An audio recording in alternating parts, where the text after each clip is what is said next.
Welcome back to another episode of Talking Sports with DP. And you know what it is, man. You know we got to talk about that UFL Week 8. You know I got to give it to you, feel me? And you know, it was some real competitive games this last weekend, you feel me? Because I'm going to get to this weekend that's coming up. But last weekend was Week 8. Some real competitive games. We're going to go ahead and hop right on into it. The Memphis Showboats go down to the Michigan Panthers 18-24.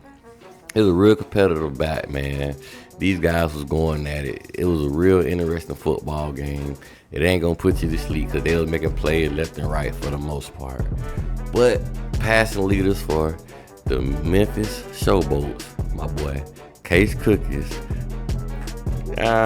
he had a pretty good game compared to other games. He had a little bit more time than usual. My boy Case Cookies was 10 for 16, 179 yards, and 1 touchdown. But like I say, man, Memphis can't protect their quarterback. So he went down, I want to say, in the second half, and my boy Josh Love came in, and he went 9 for 12, 56 yards, and a touchdown. Even though the numbers won't really show this, what I'm finna say about Josh Love, but when Josh Love got in the game, I feel like the Memphis Showboat offense had a little bit more rhythm. He was getting the ball out a lot quicker than Case Cookies was. He was making his decisions a lot faster. He was being more decisive with his passes and where he wanted to go with the ball. It's like he already knew what he wanted to do before he did it, which kind of made the offensive line look a little better. So with that being said, I don't know if the Memphis Showboats want to give Josh Love another look next week. Hey, you might as well. You don't have a playoff chance, so why not? And passing leader for the Michigan Panthers, that boy Bryce Perkins, you feel me? He a Virginia Hokie. No, that's Virginia Tech. He a Virginia Cavalier. My bad, Virginia. You know, I don't really root for y'all. Who root for Virginia? Probably people that live in Virginia. But over here, it's all about the youth. And we're going to spank y'all come, I don't know, when we play y'all in NCAA college football, for y'all don't know. But scratch that. Back to the UFL, man. Bryce Perkins went 7 for 9, 106 yards passing, and 1 TD. Bryce Perkins, Michigan really should just go ahead and start Bryce Perkins, because they've been running like a 2-quarterback system the last 2 games. I think Danny Edelin, I think his wrist or something messed up. I'm not sure, or he may be good to go. They just want to give other guys a look, but you might as well give Bryce Perkins some work and see how he look, because you're going to need a quarterback that's mobile when it comes to going against the Birmingham Stallions, because you got to get out of that pocket, basically what I'm finna say. You can't be sitting in the pocket. You can't have a quarterback that's going to sit in the pocket. Which, remind you, Bryant Lewerke, if I said his name correctly, he also got snaps at the quarterback during this game. He went 6 for 11, 82 yards and a touchdown. And he can also move a little bit. He's not a quarterback that just stands still in the pocket. So Michigan, y'all really going to need that. Excuse me. Y'all really going to need that going against the Birmingham Stallions. That pass rush is ruthless, and they're going to keep that thing coming all game long. So to really slow that down, if y'all be able to run the ball, which y'all can, and you feel me, quarterback, move him out of the pocket some, get him plays out of the pocket. And the best quarterback I feel like can do that is Bryce Perkins, because he's used to throwing on the run, you feel me, per se. But rushing leaders for this game, we got my boy Darius Victor for the Memphis Showboats, 11 attempts, 33 yards. We all know the Memphis Showboats can't run the ball. I've been telling y'all this from week 1. We at week 8 now, so I ain't no point in me sitting here bashing their running game. They can't run block. They can't pass block. They just booty when it comes to blocking, you feel me? But I will say they looked a tad bit better this game, but not much, because the Panthers defense was doing their thing. But rushing leader for the Michigan Panthers, we got my boy Matthew Colburn II, 24 attempts, 93 yards, 2 tuggies. Way to go, Matthew Colburn, man. Way to run that thing, and way to look good out there for your teammates, man. Way to put in that work. Cause I want to say Wes Hill, he went down, I want to say the first carry with a knee injury. So my boy Matthew Colburn had to, carry the load the whole game. You feel me? He had to do it by himself. But it is what it is. You got to show the league what you're made of if you want to make it to the league. You did? And Bryce Perkins, he had a little, help on the run game too. He did his little thing. 9 attempts with 55 yards. So shout out to Bryce Perkins for that also. And receiver leaders for this game for the Memphis Showboat, who got that boy Dawood Davis. Dawood Davis is steady, consistently balling for the Memphis Showboats. He their best wide receiver. And I'm glad he getting to make plays right now. And hopefully he get an opportunity to play in the NFL, you feel me? Hopefully a lot of these guys get opportunities to making plays in the UFL. Because the whole point of this is for these guys to get to the NFL, you feel me? So that they can follow their dreams and make more money. Because, hey, I want to say these guys can make at a max a little over 90,000 in the feel me, a 10-game season plus the playoffs. So that's a nice little check, you know, to play a game that you love. You feel me? But with that being said, my boy Dawood Davis, 3 receptions, 86 yards, 2 touchdowns. You feel me? If I didn't say his stats, cause you know I'm on that cup, so you gotta mind me. You feel me? Just chill with me, vibe with me. You did.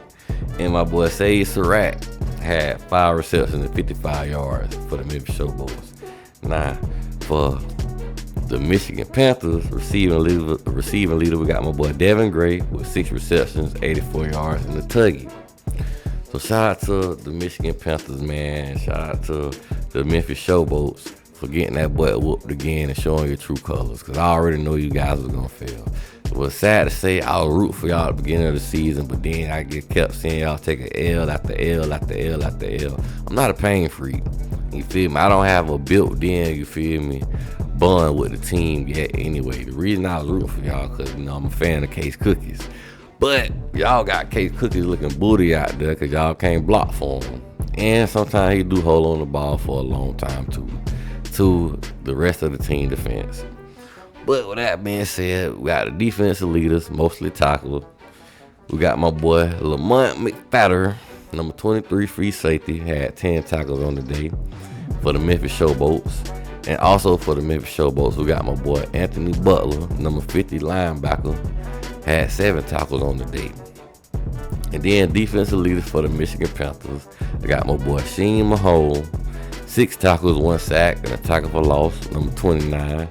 And then we got my boy on the D-line, Braylon Speaks, 4 tackles, 1 tackle for loss, and a sack. You feel me? The thing I'm gonna say about the Michigan Panthers, they gonna get after it. They've been playing good defense, you feel me? But I really want to see how they look when they play the Birmingham Stallions. And the playoffs basically sealed and deal. We're gonna have the Birmingham Stallions playing each other for the USFL Conference Championship, and then on the other side for the XFL Conference Championship, we're gonna have, I want to say, the San Antonio Brahmas and the St. Louis Battlehawks. So that's gonna be a true testament to see how y'all look against them in the regular season. I want to say y'all play them either this weekend or next weekend. But with that being said, for the game y'all just played, Panthers had 344 total yards of offense, you feel me? 183 passing yards and 161 rushing yards. So they was real balanced. They had a balanced attack. They kept the Memphis Showboats guessing. So the Michigan Panthers was doing their thing, man, when it came to the offensive play. And the Panthers also held Memphis to 40 yards rushing on the day, which is not a surprise, you feel me? We all know Memphis can't run that rock. So it was a gimme. That was an easy thing they had to do. They just had to maintain the passing game, which they did for the most part. And penalties also hurt the Showboats. They had 13 penalties for 103 yards. That's the whole damn football field plus 3. That's crazy. What y'all got going on? Y'all don't got no discipline. Basically, I guess y'all just giving up. You're still playing for a check, guys. You still playing to put film for the NFL. So don't go out there and give up, and don't go out there and just, you feel me, fugazi and bull jive out there. You feel me? Go out there and play hard and do it for the fans. You feel me? That like this league and that is out here supporting y'all. And the Panthers had 22 first downs and 14 from rushing. They was really running that rock, man. I told you. Either from the quarterback or from the running back. They were toting that rock, man. And the Panthers defense also came away with 6 tackles for loss, 1 forced fumble, and an INT. Way to go, Michigan Panthers. Way to get that thing done, you feel me? Way to get the job done and get some real good work in, and, you know, get a rhythm before y'all get into this playoff matchup. Because y'all going to need it, because y'all facing a big dog.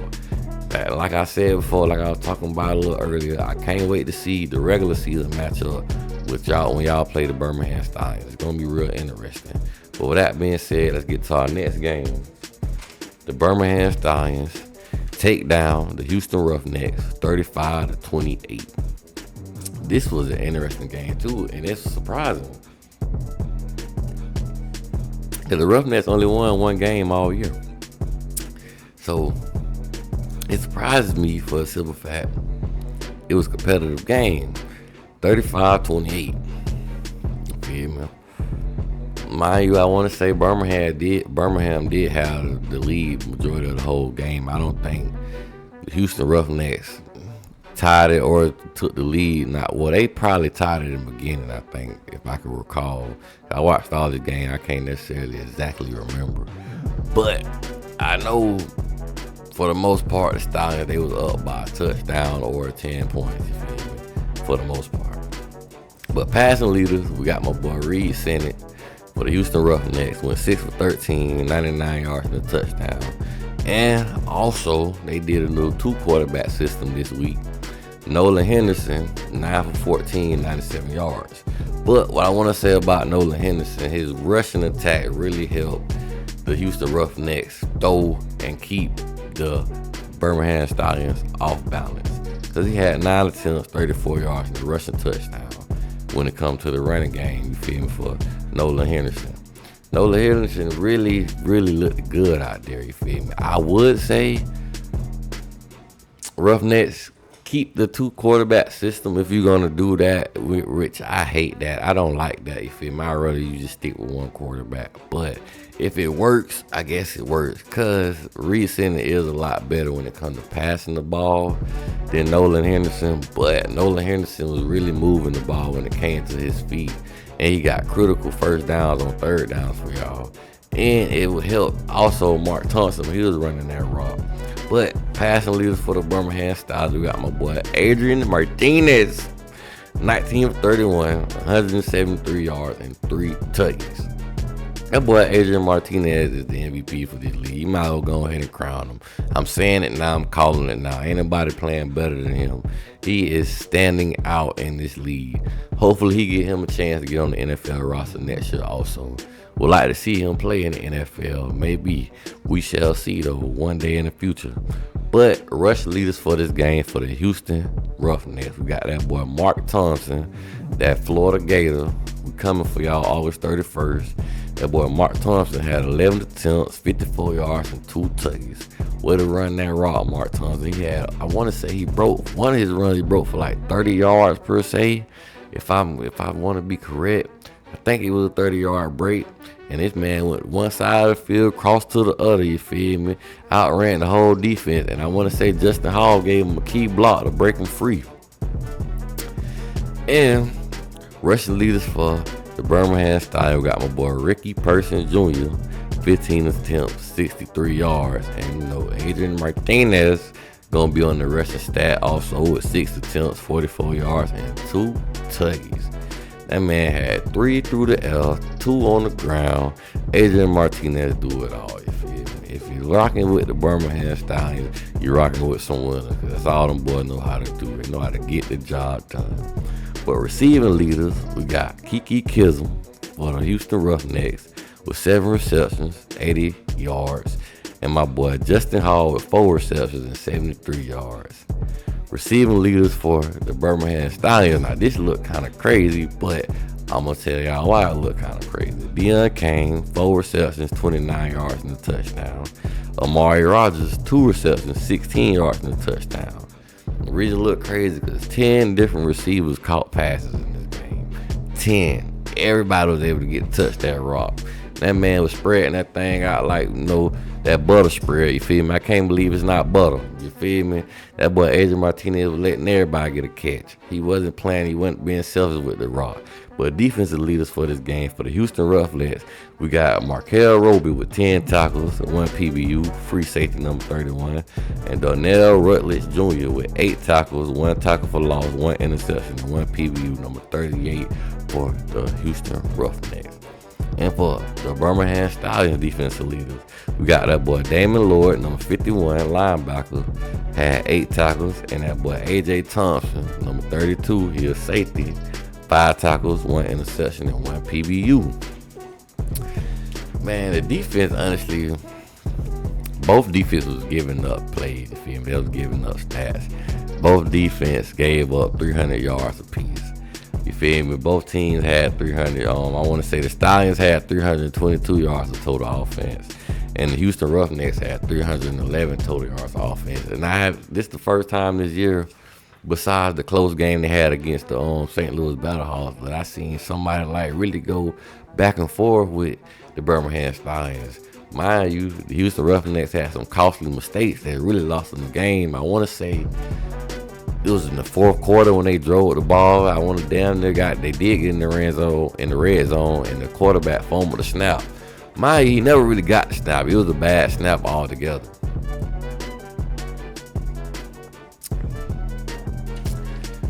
And like I say, if the Roughnecks had played anyone else, they probably would have won this game. They averaged 4.2 yards on the ground and 5.1 yards per play. So they just so happened to run into the Stallions on the day they decided to come play some good football. Hey, and it ain't likely you're going to beat the Stallions. They're a tough team. They like the Alabama Crimson Tide of spring football. And Stallions also were 8 of 12 on third down conversions, you feel me? And Stallions got it done in the red zone. They went 5 of 5 in the red zone. Every time they got in that red zone, they made that thing count. Way to be efficient. And the Stallions defense gave up yards, but I will say they still made a lot of plays on D. 3 tackles for loss, 7 pass breakups, 2 sacks, 2 forced fumbles, and an interception on the day. Way to go, Birmingham Stallions. Way to giddy up all over this league. I can't wait to see when y'all play. The Michigan Panthers already said that. It might not be this weekend, but probably the weekend after that. And honestly, they're going to have to play back-to-back. They probably do play week 10, then right after that, they play the conference championship game. So it'd be hard to beat the same team twice. So who's going to win week 10? It might be the same team that win the conference championship, or it might be flip-flop. Both teams might go 1-1. Who knows? But with that being said, we got our next game, the Sunday games. We got them DC Defenders going down to the St. Louis Battlehawks, 26-21. Mind you, man, this is a good game for the Silver Fat. It was going back and forth. It was kind of slow, first and second quarter, but third, fourth, second half, it picked up a lot. And the St. Louis Battlehawks had the lead for the most part, majority of the game, and DC Defenders had grabbed that thing late in the fourth. But the St. Louis Battlehawks rallied through and got the W. Passing leaders for this game, I got my boy Jordan Tayamu, went 23 for 40, 196 passing yards, and 2 touchdowns. Passing leaders for the St. Louis Battlehawks, my boy AJ McCarron was out this game. I think he was nurturing an ankle injury that he got when he played against the Birmingham Stallions. So they went with Manny Wilkins, 9 for 18, 126 passing yards. I think Manny Wilkins played for Arizona State when he was in college. Rushing leader for the DC Defenders, they got stopped on the run. They really didn't have much of a run attack. Darius Higgins had 8 attempts, 37 yards. Rushing leaders for the St. Louis Battlehawks. That boy Manny Wilkins was toting that rock though.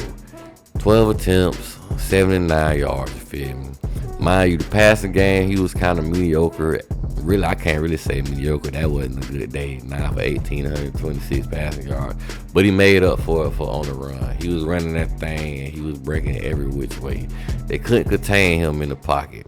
He was getting outside of that pocket and he was breaking for 10, 15, 20 yards every other play. Or picking up key first downs when the Battlehawks needed him.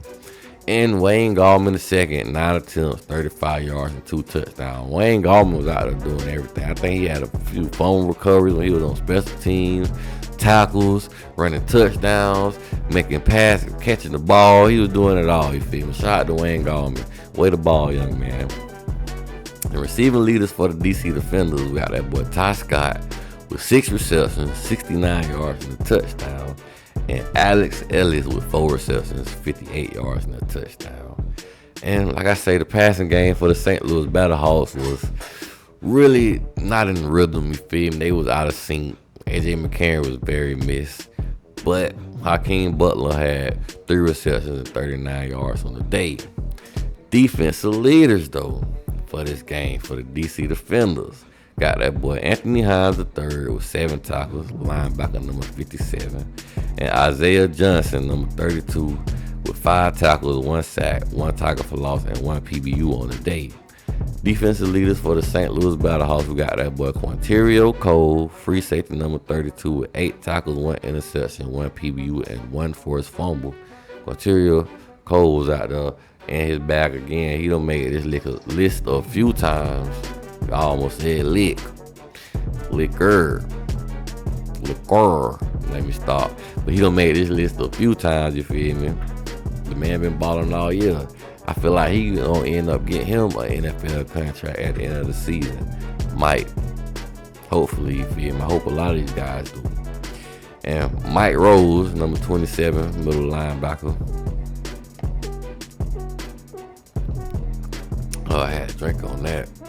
I want to say he ended the day with 6 sacks. I mean, not 6 sacks. I'm tripping. 6 tackles. If he ended the day with 6 sacks, boy, he would have been going out there going crazy. He'd probably been all on ESPN balling like that. But reviews for this game, Battlehawks almost didn't survive this one. I ain't gonna even count.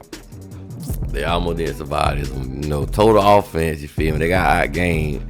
DC had outgained them 298 yards to their 235. So DC was out there moving the ball for the most part. But turnovers played the biggest part in this game.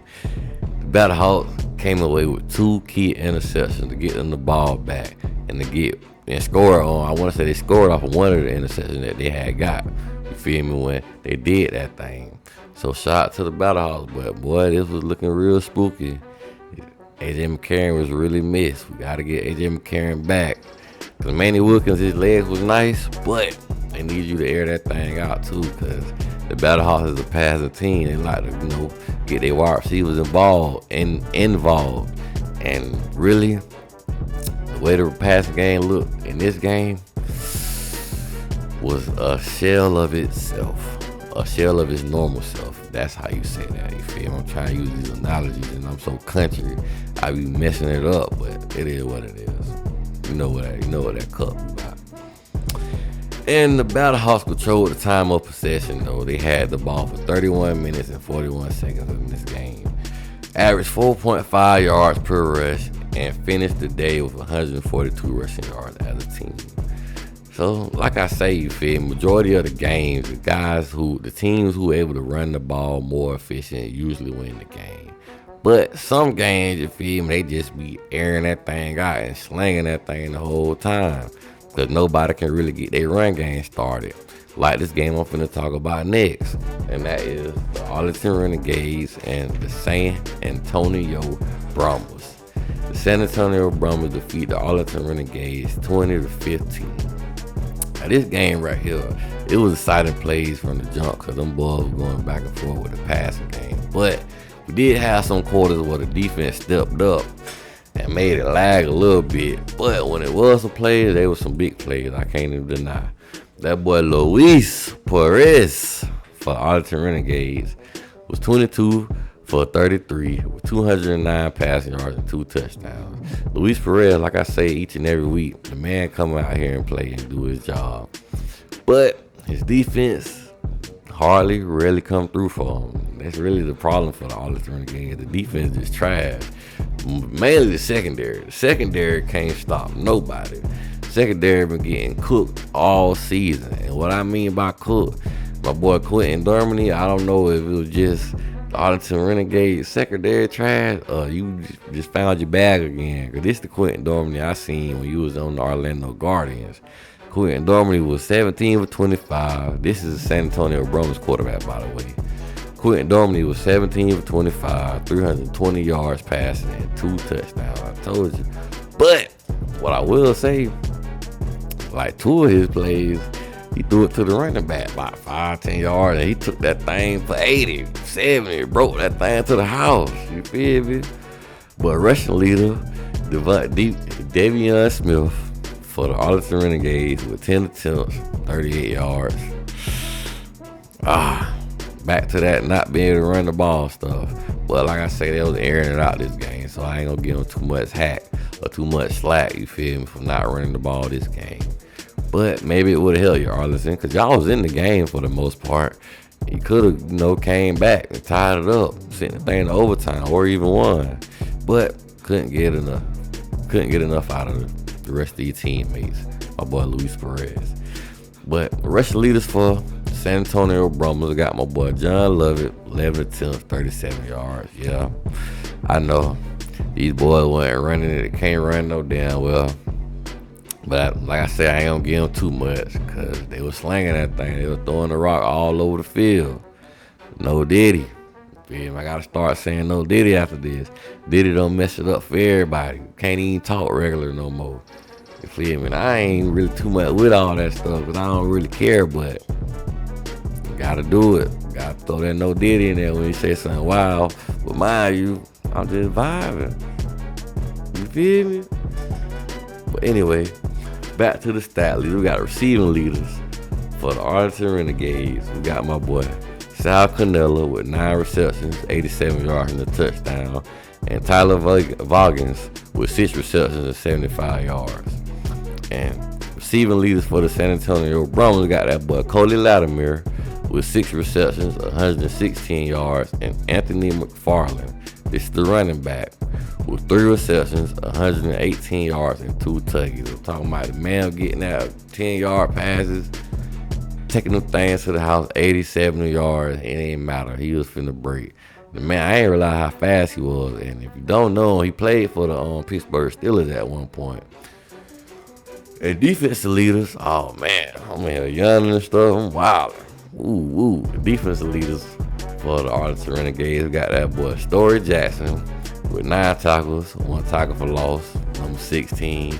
And my boy from the U, Jamal Carter, with 9 tackles and 1 tackle for loss. Well, sad to say, Jamal Carter, you my boy, but you a part of this bad secondary. Y'all boys been getting cooked all season long. Y'all been looking like burnt toast out there. And the offensive receivers been the bottom.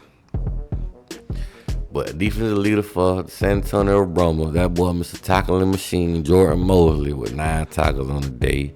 And we got his homeboy, Tavante Beckett, middle linebacker, with 8 tackles and 2 tackles for a loss. Reviews for this game, man, like I say, Brumers was airing that thing out. They finished the game with 375 yards of total offense and 320 passing yards, averaging 17.8 yards per completion. They was slinging that thing, getting big chunks with it. And the Brumers also had 200 yards after the catch. They had 200 yak yards, man. I told you, bro. They was slinging that thing, and they was getting the ball. Once they got that ball, they wasn't trying to get tackled. They was making it happen after the play, getting the looser, you feel me, getting these guys off of them to make it happen. So way to go, San Antonio Brumers. And the Renegades was 5 of 11 on red zone attempts, man. It's not going to cut it. Y'all got in the red zone 11 times and only came away with 5, you feel me, with 5 successful possessions. But I really ain't gonna give y'all too much because y'all only won 1 game all season. So whatever I expect, you let me down this game because I picked y'all to win this game. I thought y'all was gonna be able to do it, but I forgot how sorry y'all secondary is. The secondary is just pathetic. Sad to say, I'm on y'all head, but listen here, you gotta do better. If you don't want me to talk trash about you, tighten up. And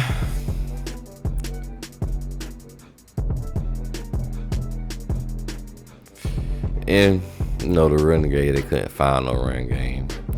They finished the game with 65 total rushing yards on the day. And penalties also played a factor in why these boys lost. These boys had 8 penalties of 65 yards. Mind you, you lost by what? I want to see what you lost by. You lost by 5 points. If you clean up the penalties and you was able to stop, god dang, some of these yards after the catch, you'd be able to tackle somebody. Y'all wasn't tackling nothing. It was ridiculous. You wasn't tackling nothing. 200 yards after the catch, that's just outrageous. But with that being said, we finna get to these stat leaders through week 8. And mind you, ain't nothing changed on the offense but the numbers. We got that boy Luis Perez leading and passing again. 1,835 pass yards for the Arlington Renegades, if you didn't know. And rushing leader, back again, that boy Adrian Martinez, 431 yards for the Birmingham Stallions. And last but not least, receiving leader, back again, Mr. Hakeem Butler, 606 yards for the St. Louis Battlehawks. Now, defensive leaders, we still got some familiar names, but we got some people added to the list this week. And finally, I'm glad to see some other people, you feel me, getting on these lists, because I was getting tired of seeing the same names over and over again. Over and over again. Y'all know what that song is. Y'all know about that. But yeah, defensive leaders for tackles, it's the same as the tackling machine, Jordan Mosley. Jordan Mosley got 67 tackles on the year for the San Antonio Brahmas. But sack leaders, we got two guys that's tied up. Y'all already know Mr. Carlos Davis for the Birmingham Stallions. He got 6 tackles on the year. And also Malik Fisher from the DC Defenders got 6 tackles on the year. So shout out to those guys. Which one of y'all gonna take the lead though, since y'all tied up? And we got 2 people tied for the interception leader. We got Kai Nakue with 3 interceptions for the Michigan Panthers. And we got that boy AJ Thomas, correction. I don't know where I get Thompson from. AJ Thomas with 3 interceptions for the Birmingham Stallions. So shout out to those guys making this list, man. Be able to do y'all thing and put in that work in the UFL. But now, last but not least, finna get in that weekend slate. And I'm talking about last but not least. This ain't the last thing I'm finna talk about. But we is finna talk about this weekend slate though. First game up, we got the St. Louis Battlehawks versus the Arlington Renegades at 12 o'clock Eastern Time on ABC. This is Saturday's games, by the way. And then the next game up, we got the Birmingham Stallions versus the San Antonio Brahmas, 3 p.m. Eastern Time on ABC. Now the Sunday games, we got another section of games where it's gonna be a regional broadcast, and I don't know why I couldn't get that out. But it's going to be regional broadcast on Fox. So depending on what area you in the United States, which game you're going to get. But we got the Michigan Panthers going against the Houston Roughnecks. And we got the DC Defenders going against the Memphis Showboats. Both games at 2:30 Eastern Time on Fox. Regional broadcasting. So depending on where you stay, that's what game you're going to get. St. Louis Battlehawks versus the Arlington Renegades. You know I'm picking the St. Louis Battlehawks because college law. Birmingham Stallions versus the San Antonio Brahmas. Birmingham Stallions finna smack them boys all around. You already know. Got the Michigan Panthers versus Houston Roughnecks. Give me the Michigan Panthers. And DC Defenders versus Memphis Showboats. Give me DC Defenders. I'm not putting no trust in Memphis Showboats. All the teams I picked to lose, y'all prove me wrong and show me that y'all can be able to win. To that being said, I don't want to hear that. Get that foolishness out of there and get the practice, get the work, you feel me, so y'all can do better. But get into them power rankings, you feel me. You know, number 1, you already know who that's going to be. The Birmingham Stallions, still undefeated. Can't nobody touch them. And then we got the Michigan Panthers at number 2, which I feel like it's well deserved. Y'all record showing that, you feel me. Y'all playing a little better than the St. Louis Battlehawks is a little tad bit. But I can respect my St. Louis Battlehawks being at number 3. You feel me? Touche. But St. Louis, y'all gotta tighten up. But what's funny to me is the 2 USFL teams are number 1 and number 2. And the XFL teams are below them. But the worst of the USFL teams, I guess, showed some of their true colors. But with that being said, number 4, we got San Antonio Brahmas. And number 5, we got the DC Defenders. Number 6, the Arlington Renegades. Mind you, this is not my list. I did not come up with this list. I got this from the UFL Instagram page, you feel me? So this is from their website. This is not my personal how I feel. So with that being said, number 6, we got Arlington Renegades, which I feel like number 6 and 7 should be flip swap. Because number 7, we got Houston Roughnecks. But I feel like Houston Roughnecks is a more complete team than the Arlington Renegades. Houston Roughnecks, they got somewhat of an offense, but they got a way better defense than the Arlington Renegades. But With that being said, last but not least, and they earned position, the Memphis Showboats at number 8. So yeah, man, that's the UFL week 8, man. Week 9 come, I'm gonna get that back with you too. I'm gonna be right back here with you. That cut got me fumbling on my words. I'm gonna be right back here with you too, you feel me? For week 9, we're gonna talk about that. We're gonna chop it up. I'm gonna bring you them stats, tell you how the game went, tell you how I feel about the game. But with that being said, like, share, subscribe, and what is out? Messing up my mic and all that, but I'm gone, you feel me?